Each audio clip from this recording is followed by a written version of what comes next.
కొత్త జిల్లాల ఏర్పాటుపై ప్రభుత్వం కమిటీ వేయడంతో ఉమ్మడి తిరుపతి జిల్లాలో ఆశలు మళ్లీ చిగురించాయి. మదనపల్లి జిల్లా ఏర్పాటుతో పాటు నగర నియోజకవర్గం పూర్తి స్థాయిలో తిరుపతిలో కలుస్తుందని లెక్కలేస్తున్నారు జిల్లావాసులు.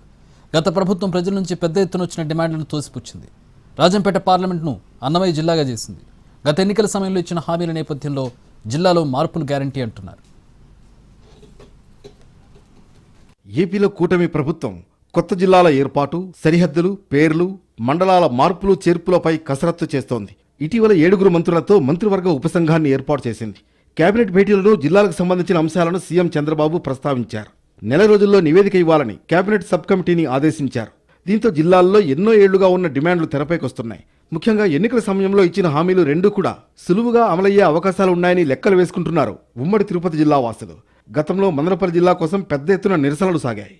వైసీపీ ప్రభుత్వం మాత్రం అన్నమయ్య జిల్లాను ప్రకటించి రాయచోటిని జిల్లా కేంద్రంగా చేస్తూ నోటిఫికేషన్ జారీ చేసింది. పరిపాలనా సౌలభ్యం ప్రజలకు అందుబాటులో ఉండాలనే ఉద్దేశంతోనే రాయచోటిని జిల్లా కేంద్రం చేసింది వైసీపీ ప్రభుత్వం.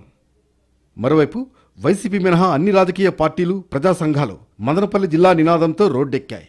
పుంగనూరు, పీలేరు, తంబళ్లపల్లెను కలిపి మదనపల్లిని జిల్లా చేయాలనే డిమాండ్తో ఆందోళనలు చేశారు. మదనపల్లి కేంద్రంగా కొత్త జిల్లా ఏర్పాటుకు అన్ని అర్హతలు ఉన్నాయన్నారు. బ్రిటిష్ కాలం నుంచి దేశంలోనే అతిపెద్ద రెవెన్యూ డివిజన్గా పాలన అందించింది మదనపల్లె.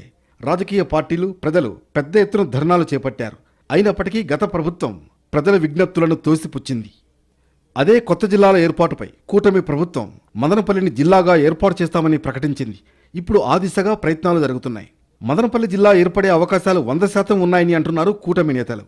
ఇక ఎన్నికల సమయంలో చిత్తూరులో ఉన్న నగరి, నిండ్రా, విజయపురం మండలాల్ని కూడా తిరుపతి జిల్లాలోనే కలిపేస్తామని ఎన్నికల సమయంలోనే చంద్రబాబు హామీ ఇచ్చారు. ఈ మధ్య సుపరిపాలన తొలి అడుగు కార్యక్రమంలో నగరి ఎమ్మెల్యే భానుప్రకాష్ సైతం త్వరలో నగరిలోని 3 మండలాలను తిరుపతిలో కలిపేస్తున్నామన్నారు. నగరిలోని ఆ 3 మండలాలు తిరుపతిలో కలిసిపోతే జిల్లాకు సంబంధించిన ఇంకా మార్పులు ఉండకపోవచ్చని అంటున్నారు. మొత్తానికి గత 5 ఏళ్లుగా స్థానికులు ఎదురు చూస్తున్న ఆశలు మంత్రివర్గ ఉపసంఘం ఎలా నెరవేరుస్తుంది?